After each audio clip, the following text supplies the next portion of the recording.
Over the centuries, hundreds of ships and dozens of aircraft have gone missing in a mysterious stretch of water. One minute they are there, the next they vanish. And they all have one thing in common. They dared to enter the Bermuda Triangle. There's portals, there's underground vortices, advanced technologies, secret naval bases. These are just some of the many explanations.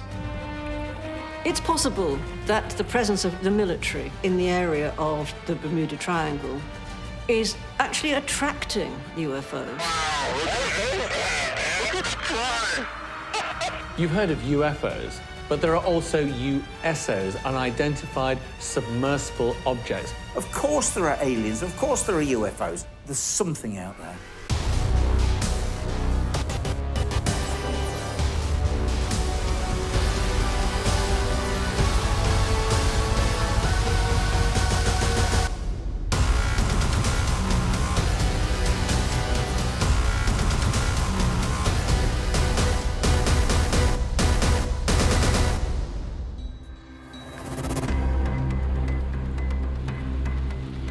The Bermuda Triangle has both struck fear and captivated the imagination of people around the world. Yet no one can explain it. Commercial, private and military craft all have fallen victim to this most mysterious region.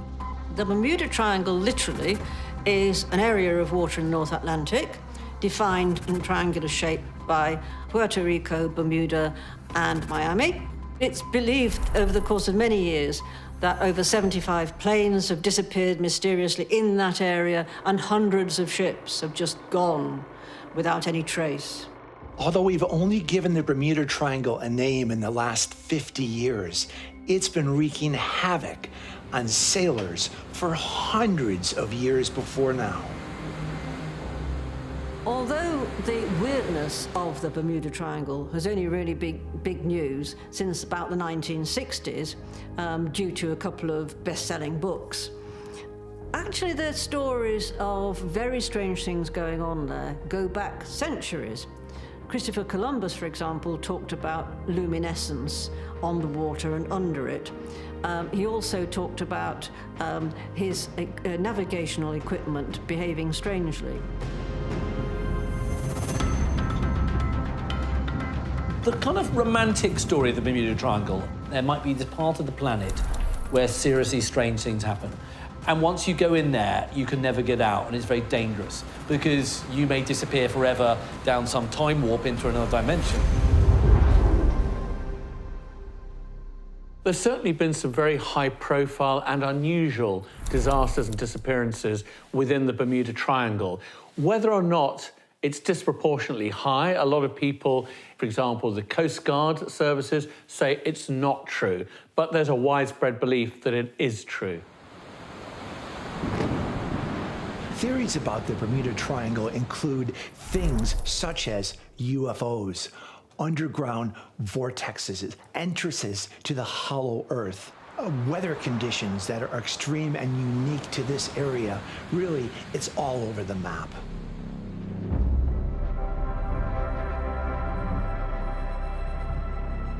Arguably the most famous disappearance occurred in 1945, when 5 US aircraft and a rescue plane disappeared while on a training flight in the Bermuda Triangle.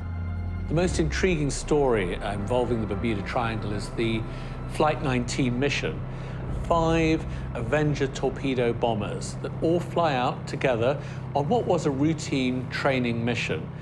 And at some point, they seem to become totally disoriented. Their last messages back to base showed that they had no idea where they were going. Their instruments had gone haywire, and they simply didn't know if they could get back. They were also running out of fuel because they'd been out far longer than they expected. At some point, contact was lost. All 5 planes, all 14 personnel, wiped out, disappeared. A search party was sent out to find the 5 planes, or at least to look for the wreckage, and a flying boat was sent out with 13 members of crew on board. That was never heard of again. It vanished. We can imagine that there's some mysterious vortex, some other dimension some phenomenon called an electronic thaw. But in fact, this was a training mission. These were rookies out on their flight with a commander, but he got disoriented and they flew in a wrong direction until they ran out of gas and all of them went down.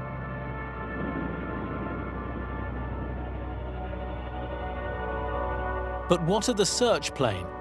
Many point to known design flaws in the flying boat that could have led to its untimely demise.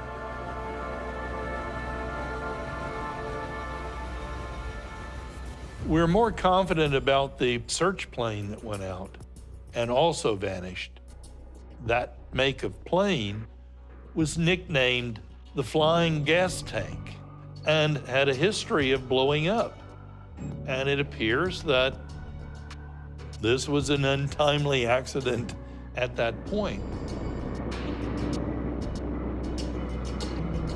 The Martin PBM Mariner was known to collect flammable gasoline vapors in the fuselage.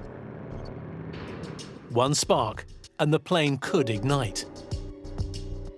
But the Grumman TBM Avengers were well-proven aircraft, and the idea they were all lost due to pilot error remains an unsatisfactory explanation for many. The official explanation was tragic human error, that the fuel ran out and that they simply ditched and were killed. The unofficial explanation is that something very strange happened to lead to 5 aircraft disappearing simultaneously.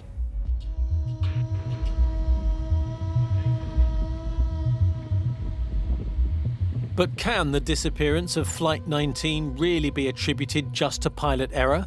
In 1995, civilian pilot Carey Gordon had a truly terrifying experience while airborne and close to the original flight path of the doomed mission. Her account echoes some of the strange anomalies the pilots reported over their radios just minutes before they vanished. It was actually a day just like today. Beautiful day. And I can actually see the Everglades and the area that I know exactly where it happened. I know exactly where it happened. I'm getting a little nervous here. It's a little scary going over it again. Everything was going great. It wasn't a smooth flight. It was a little bumpy.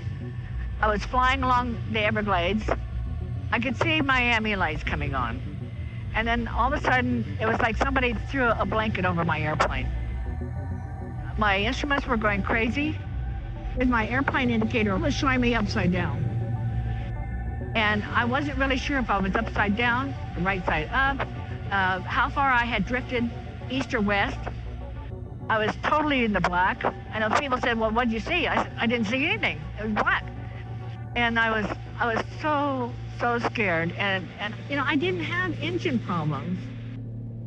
It was just like something, it's hard to explain. So when I finally did get control of the airplane, I tried to get radio contact because I had lost radio contact and nobody was responding. Finally, I saw the Marathon lights and I was able to make it to the airport. When I landed, I actually had to pry my hands off the yoke because I was just frozen. I was still in a state of shock, and I couldn't hardly walk when I climbed out of the airplane. Very scary.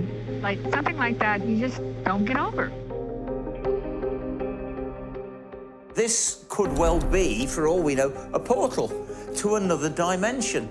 That these aircraft, these huge ships, it doesn't matter how big they are, all of a sudden, for some reason, disappear into another dimension. Are they still out there in that dimension? Will they come back one day? I don't know. Our scientists are young yet. There's so much we don't know. And, you know, quantum physics has opened up a few doors. And who knows? A parallel universe? You know?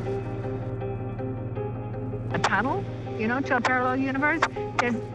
These people went someplace where? You know, I'm just thankful to whomever that I'm still here. Hugh Willoughby is a professor of meteorology at Florida International University. He lectures on the dangers of extreme weather, and he's certain that what happened to Flight 19 and Carey Gordon can be attributed to one simple reason: atmospheric conditions.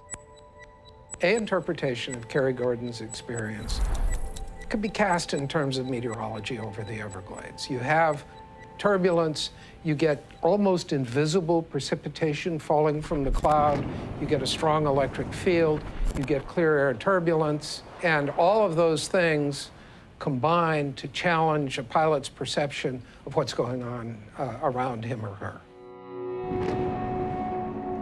There could also be another, more rare explanation for what Carey experienced. St. Elmo's fire is a possibility. Having some sort of mist, which you can fly into without knowing it's there. St. Elmo's fire happens when the airplane accumulates an electric charge.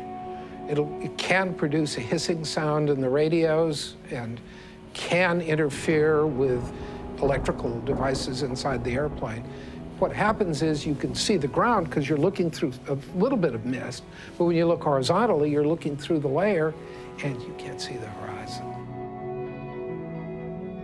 St. Elmo's fire is a glow, usually kind of yellowish.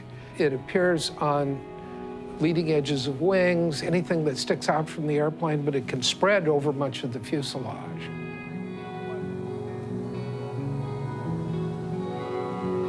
There are a lot of things that happen when you're flying around in the sky. One, that are incredibly beautiful. You see things that I just see that. But there also, you see things that you don't recognize. And even people who have some level of experience, but not a real high level of experience, will misidentify things that are fairly ordinary.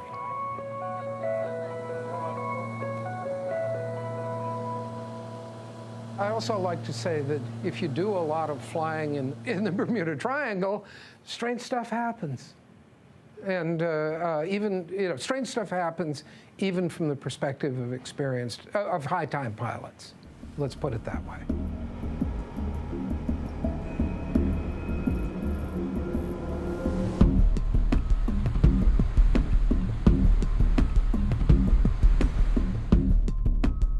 Another explanation links the triangle to an underwater anomaly that some believe is the mythical city of Atlantis.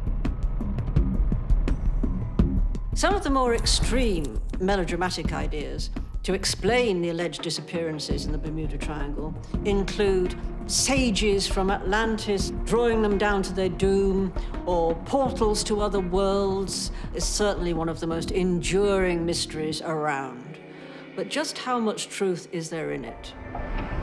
In recent years, one hypothesis has gained scientific approval, and it has to do with gas. Scientists have recently developed a technology that is a radar examination of the ocean floor.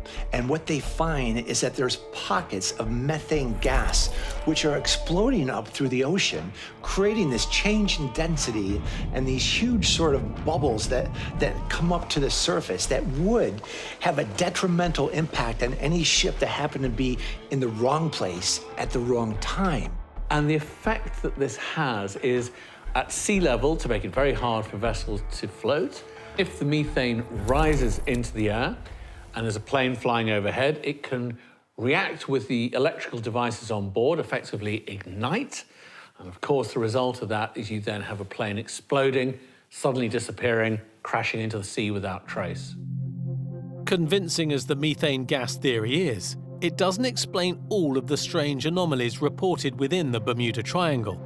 In 1968, an archaeological discovery in the Bahamas threatened to challenge not just our understanding of history, but of science itself. Geologists say this is just a natural rock formation under the sea, but it has a very kind of angular look to it. It looks like it could be the ruins of some kind of ancient structure, and that's exactly what some people believe it is. The Bimini Road is allegedly a man-made structure in the Bahamas on the floor of the ocean that runs for about 1/3 of the mile. Now, many believe this is proof of Atlantis. David Childress is an author and self-confessed rogue archaeologist. He has ventured into and dived the Bermuda Triangle multiple times. David believes that the mysterious vanishings are connected to this ancient rock formation known as the Bimini Road, which many believe is the gateway to the mythical Atlantis. Right now, we're just off the coast of Florida in the Bermuda Triangle. And this is where a lot of the mysteries of the Bermuda Triangle occur, right in this area. Not far from here is the island of Bimini. And on the northwest coast of Bimini is what's called the Bimini Road. And I have scuba dived this a number of times. It's only in about 30 feet of water, actually. But what you see at the Bimini Road is very similar to the megaliths that we see in Peru, particularly at Sacsayhuaman Fortress above Cusco. And what that is huge, pillowy blocks of stone that are perfectly fitted together. And it's a megalithic formation that appears to be man-made. So the big question with the Bimini Road is whether it is an artificial structure or somehow just an unusual natural structure, as some geologists believe. But if it is an artificial structure and it's underwater, what is it doing there? And that's where Atlantis comes in. And that is why many people think that the lost city of Atlantis is somewhere in the Bermuda Triangle. In the 1970s, it was very widely believed that the Bermuda Triangle may indeed have been the site of the legendary kingdom of Atlantis, which included a pyramid on top of which was a magnetic crystal that powered that society, some kind of primitive, maybe extraterrestrial form of electricity. But unfortunately, this magnetic crystal also seems to have drawn in cosmic forces that led to the terrible destruction of Atlantis. The whole thing collapses, and that magnetic crystal falls to the bottom of the sea. And it's believed by some it's still there, it's still pulsating, and it's these shock waves from that magnetic crystal that's responsible for downing planes and sinking ships. The story of Atlantis comes to us from the Greek philosopher Plato. It was a city with concentric canals that went to it. They had a huge navy, but they also had electricity. They had airships. And many people think that these energy crystals that were part of these pyramids and perhaps obelisks that were part of Atlantis were a power source for these airships and for the electrical power in Atlantis. Now, you have to wonder if the American military isn't interested in this too. And it's very possible that if there is evidence of Atlantis in the Bahamas or elsewhere in the Bermuda Triangle, that the American Navy has actually discovered it, and that they know about these pyramids. And perhaps they are studying these pyramids here in the Bermuda Triangle. Is it possible that Atlantis exists in the waters of the Bermuda Triangle? And if so, is there any evidence the US Navy may be harnessing the same alternative power used by the mythical civilization? With several naval bases located within the triangle, one installation in particular stands out: the top-secret AURTEC. AURTEC is the Atlantic Undersea Test and Evaluation Center. And what that is a naval base where underwater forms of warfare are being tested by scientists. And that might involve submarines and other secret technology. But it's also believed that those scientists may have been working with alien technology and may even have made contact with extraterrestrials. AURTEC is a laboratory under the water that performs advanced warfare tests with technology that is highly confidential.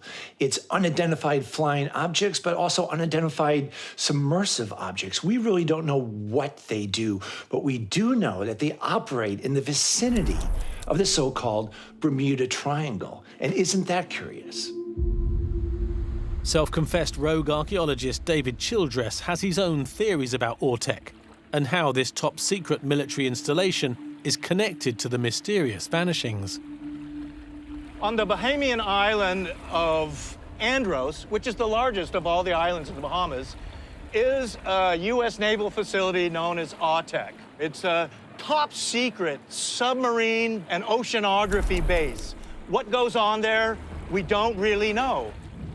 This is right in the heart of the Bermuda Triangle.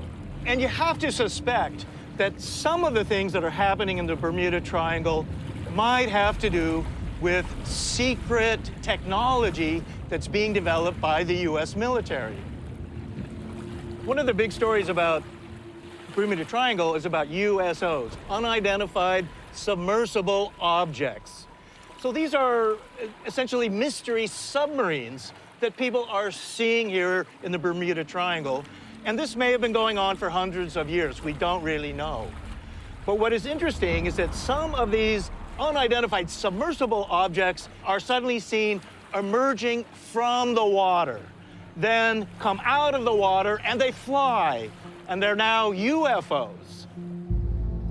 Incredible as David Childress's assertions are about USOs, there is one man who can corroborate his extraordinary claims. David Malcolm is an ex-employee of AUTEC, and he believes beyond a shadow of a doubt that the top-secret naval base is connected to the strange anomalies within the Bermuda Triangle. In the early 70s, I worked as a defense contractor at a base on Andros Island called AUTEC. It was the Atlantic Undersea Test and Evaluation Center. Some people consider it to be the Navy's Area 51. And a lot of testing of naval warfare and equipment, it takes place there. Andros is the largest Bahama island, but it's also the least inhabited. So it's a pretty remote location, and the tongue of the ocean is an area where it's a deep trench. It's actually 1,000 fathoms deep, and it's a perfect place for acoustical testing and a place for the military to operate without endangering commercial shipping, because no one else is in there. It's a very beautiful location, but it's also a very secure location. It's guarded, fenced, and patrolled, and no one gets in or out without having a need to be there. The job required a top-secret security clearance because of the nature of what was going on there with nuclear submarines and other classified warfare systems. My job title was a weapons technician, and we'd go out during the testing operations and we'd chase down missiles or torpedoes, whatever had been fired, recover them, bring them back into the shop to be analyzed for telemetry and any other items they might be interested in. You've heard of UFOs, but there are also USOs, unidentified submersible objects. And these USOs have been reported, have been seen in the Bermuda Triangle by, for example, fishing fleets. And there is a strong belief among many that there's a link between these objects and whatever AUTEC is up to, and possibly proof that AUTEC has indeed developed alien technology. We were on a recovery operation one winter day, and I was in the back of the boat, as you can see here, recovering a torpedo that more than likely had been fired from that sub in the background. And I noticed something rising up out of the depths. And I wasn't quite sure what it was. As it slowly rose, it looked like a pipeline. And I remember thinking, what is a pipeline doing in the middle of the ocean? And as it continued to rise silently, I noticed I couldn't see either end. And as quickly as it rose, it again faded into the depths and it was gone. At the time, I was used to seeing odd things in the water because of the nature of the work we were doing. It never occurred to me to say anything, mainly because we didn't discuss things we saw on the test range. It was classified information not to be discussed. And years later, I came to wonder, especially when news of USOs became more widespread, I started thinking perhaps that's what I might have seen. And it's interesting now because I've read accounts since then of cigar-shaped objects that people tend to find flying around in the sky. I could pretty much relate to that, and you could consider this pipe a cigar-shaped object as well. It's possible possible that the presence of Ortec in the area of the Bermuda Triangle is actually attracting the UFOs, just like in Area 51, where the military seem to be attracting UFOs. We don't know how it happens, which comes first, but certainly the two do go together. It looks like now it's starting to be recognized and acknowledged as a real event, and it's not just crackpots and nuts that are describing some of these sightings. I mean, there's actual pilots that have filmed these things. So it looks like there's something going on, and I don't think we know exactly what it is just yet, but I think there's pretty good evidence that there's something flying either in the air or under the water. If Ortec is connected to the mysterious USOs, then what about their more famous flying counterparts, UFOs? Is it possible that recent sightings of UFOs in the Bermuda Triangle could be linked to highly classified military craft? Traditionally, the intelligence behind the UFO phenomenon, it seems, are attracted to the military. Maybe out of curiosity, maybe they get some kind of power out of it. Maybe they're just keeping an eye. A curious event occurred in 2015 that might change how we think about what's been occurring in the Bermuda Triangle. There was an unidentified flying object that was observed by about a dozen Air Force personnel. Oh my gosh, dude. Wow, look at the fly. Well, seriously, look at that thing. It's rotating. They're all going against the wind. The wind's 120 knots to the west. Look at that thing, dude.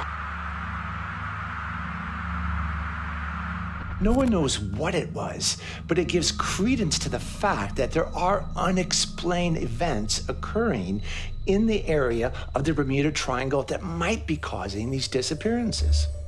Having seen the video taken by the pilots, it does actually fit precisely with other descriptions of UFOs over decades, and leaves us really no closer to putting our finger on what they are. It's not enough to say, oh, they're some form of alien craft.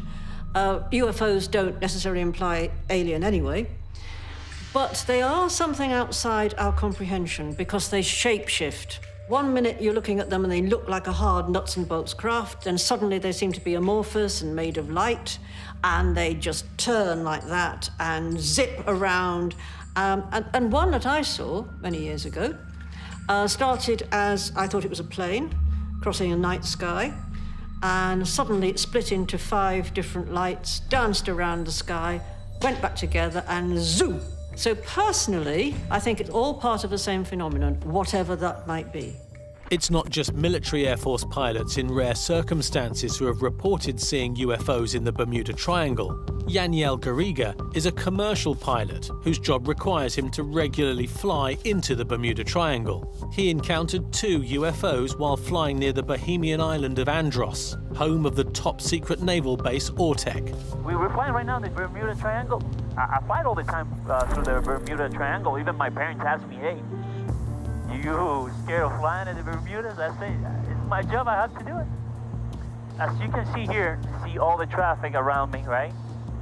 Because some aircraft have this device installed, reporting altitude and position, right? All these squares are military operation areas in the Andes and Andros. They always doing training there, and I've been seeing submarines like twice. That day was around Freeport and Nassau, but it's been a couple of times I noticed 2 little squares flying right next to me, right here in the radar. It's steady, right next to me, I don't see nobody around. And all of a sudden, it starts picking speed and get out of my radar. Like, quick speed. If I'm going 180 knots, that is 230 miles an hour, right? And all of a sudden, you see them moving fast, and boom, they're gone. It's like something supersonic. That's not a civil aircraft. It can be a military. I never find an explanation. Of all witnesses to UFOs, surely the most reliable must be members of the military or professional pilots. They are trained observers, and they are trained not to be fanciful. There's so many theories about the Bermuda Triangle, but when you hear a first-hand observation by Air Force personnel, there's something about hearing about these unusual observations from someone who is so well trained to discern the ordinary from the extraordinary that it just makes you believe there's a lot more that we don't understand. Why are these UFOs attracted to this triangle? It's obviously because of energy, in the same way as we possibly believe that Stonehenge and various other sites also, for some reason, attracted UFOs or still attract UFOs. It's all back to Earth energy. And what about Bermuda itself, the island that spawned the legend of the triangle? Is there anything in its history which could explain the mysteries of the Bermuda Triangle once and for all?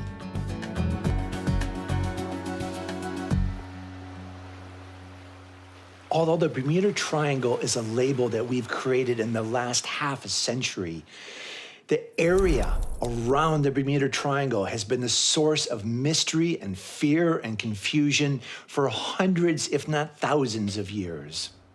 Philippe Rouget is an anthropologist, historian, and Bermuda native who believes that the answer to the Bermuda Triangle may lie in its dangerous past.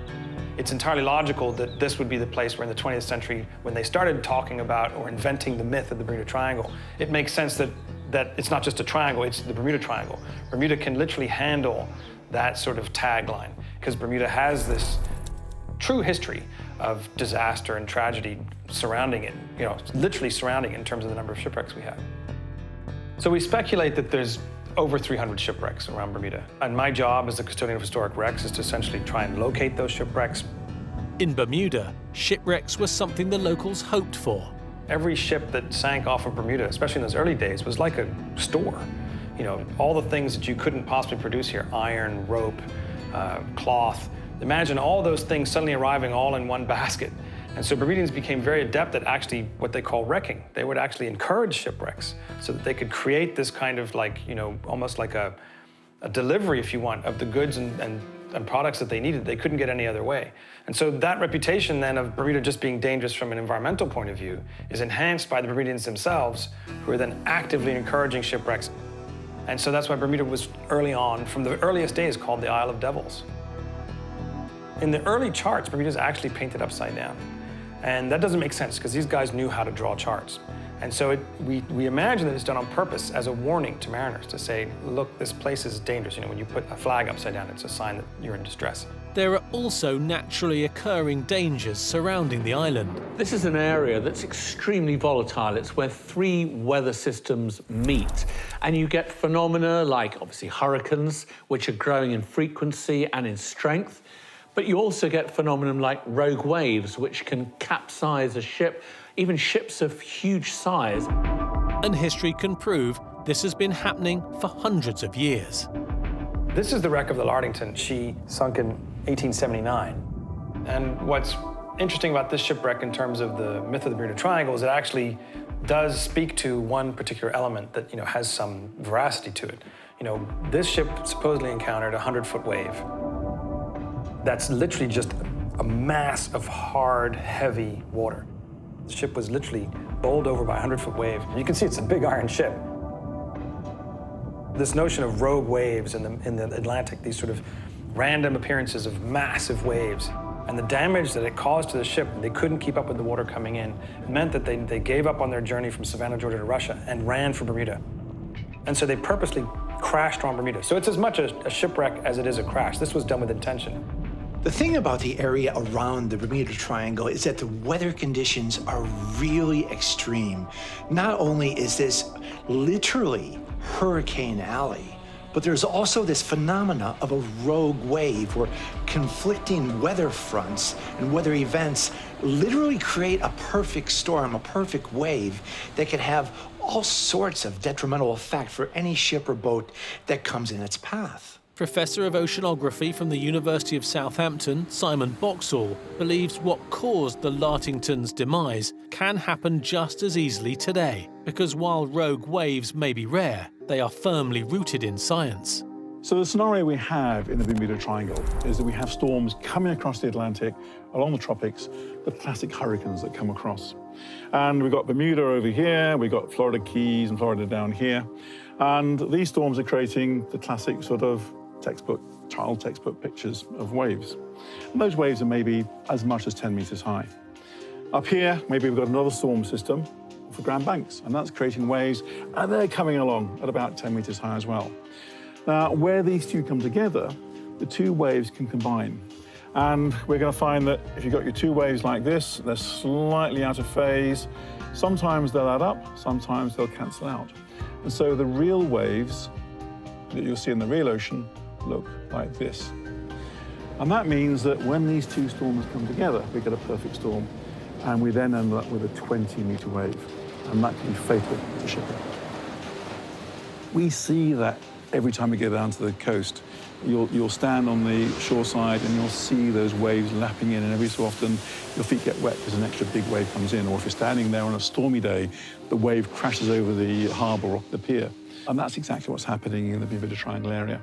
And if a ship gets caught on one of these super waves, one of these rogue waves, then it's in trouble. With its dangerous history of shipwrecks, looting and furious storms, it's easy to see how the islands spawned the legend of the Bermuda Triangle. But there's one more secret left to reveal, and it traces back to the beginning of the Cold War.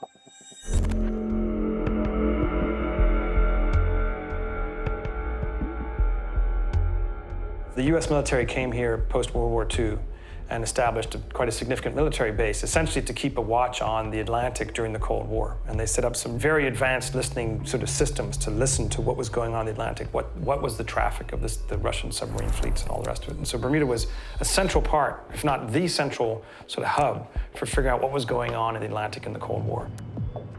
Just along the coast is the now decommissioned top-secret naval underwater system center at Tudor Hill, where American intelligence used advanced technology to listen out for Russian submarines. We're heading up to the old one part of the naval base called Tudor Hill, which was the landing point for the underwater array that went out into the Atlantic and around Bermuda listening for Russian submarines. And this is essentially the sort of seaward edge of that naval annex. No one really understood or knew what the Americans were doing here. There was like a weather station out at sea, and these cables purportedly communicated with that weather station, and that was the sort of cover story for the actually incredibly technologically advanced activities that were going on here.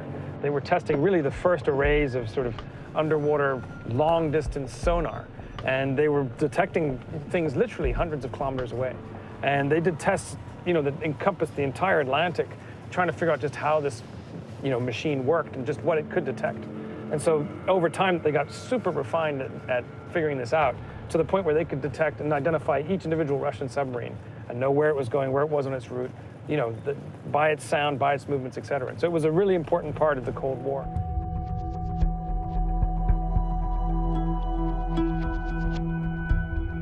Imagine this is the 1960s, 1970s. You see this level of heightened security, and this, we don't even see this in airports, these kind of turnstiles. So this speaks to what it represented for them in terms of the secrecy and the power of it in the Cold War to kind of help them deal with, all the big global issues that they were trying to handle. It's kind of difficult to see how this ties into this whole the myth of the Bermuda Triangle and all the rest of it, but having people imagining that there was some myth or some otherworldly story that explained a lot of the things they might be seeing that might be military and might be connected to military activities, that probably was very convenient for the military. So it doesn't surprise me at all that this might actually have some part to play in the Bermuda Triangle myth story. Author David Childress is convinced that the military presence in the Bermuda Triangle region, connected to the top-secret installations like Ortec and Tudor Hill, are the real explanation for the more recent disappearances. I genuinely feel that there is real mysteries to the Bermuda Triangle, and that they go back for centuries. There's no doubt that high-tech experiments and high-tech submarines are being launched from Ortec. The United States Navy has all kinds of unusual technology.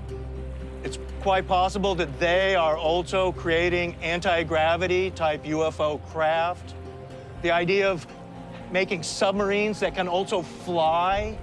These are all things that the U.S. Navy is for sure looking into and studying.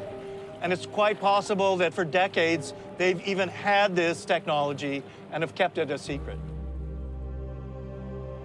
Personally, I don't believe there's anything otherworldly going on in the Bermuda Triangle. There have been some fantastic examples of lost planes and ships. They're really quite curious, but the world is a big place. The oceans are 2/3 of that world, and we don't understand half of what we think we do. The Bermuda Triangle is one of the most enduring and iconic enigmas around the world. It's impossible to deny that genuine mystery surrounds the region. The disappearance of Flight 19 continues to cast a long shadow, and today, people are still vanishing without a trace. I think what's also seductive about the Bermuda Triangle is that it appeals to our frustration when we don't get the sense of an ending. And that's why disappearance, I think, is scary on a very, very deep level.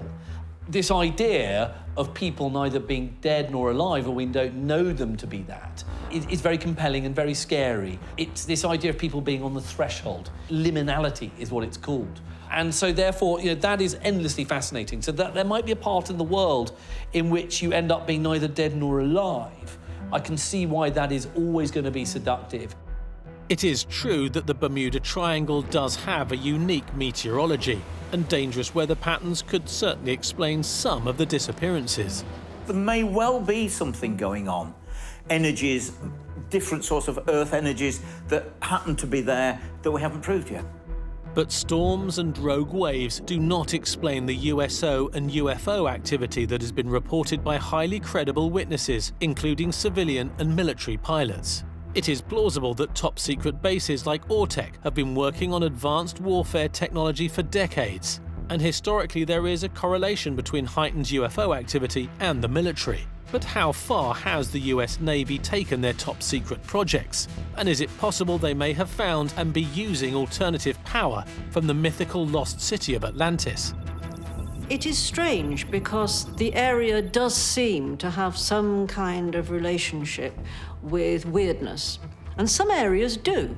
They seem as if the veil is thin and that they're portals to another world or another dimension or another dimension of being.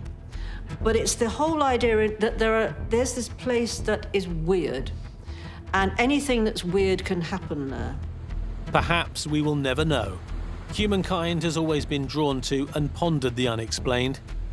There is something primal which drives us to try and understand the unknowable.